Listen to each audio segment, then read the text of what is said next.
দিনটা ছিল 18ই মার্চ, সেদিন ছিল আমার লাস্ট এক্সাম। হ্যাঁ, আর এখানে আমি বই পড়ছি। অনেক সকালে উঠেছিলাম, আর এখন বাজে প্রায় 6:30টার কাছাকাছি। কিছুক্ষণ পর প্রায় 8:30টার দিকে আমি আমার ব্রেকফাস্টটা কমপ্লিট করে নিলাম। ব্রেকফাস্টে করেছিলাম দুধ আর কর্নফ্লেক্স। হ্যাঁ, বেশ কিছুদিন ধরে আমি এটাই খাচ্ছি।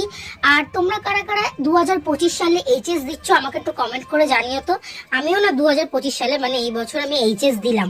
আর এই ড্রেসটা আর কোনোদিনও পরতে পারবো কিনা জানি না। 12টা বছর আমি স্কুলে কাটিয়ে দিয়েছি, মানে খুব মিস করব আমি। আর এই যে রেডি হয়ে নিচ্ছে, আই কার্ড পরে নিচ্ছে। আর রোদ্দুরে যেহেতু যাবো, অনেকটা দূরে আমাদের সিট পড়েছে, সেই জন্য একটু সানস্ক্রিন মেখে নিলাম। আর এই যে পরীক্ষা দিয়েছি, প্রচুর হ্যাপি। যেরকম আনন্দ হচ্ছে সেই রকম শেষ দিন হিসেবে বন্ধুদের আর দেখতে পাবো না কোনোদিনও, সেটা ভেবেও কিন্তু খুব কষ্টও হচ্ছে। যাই হোক, আমরা সবাই আবির খেলে নিলাম। আর আমি জানি না আমি আর বৃষ্টি পেছনে এটা কি করছিলাম। সো যাই হোক, তোমরা এরকম মিনি ব্লগ দেখার জন্য আমার চ্যানেলটাকে অবশ্যই সাবস্ক্রাইব করে দিও। দেখা হচ্ছে নেক্সট মিনি ব্লগ।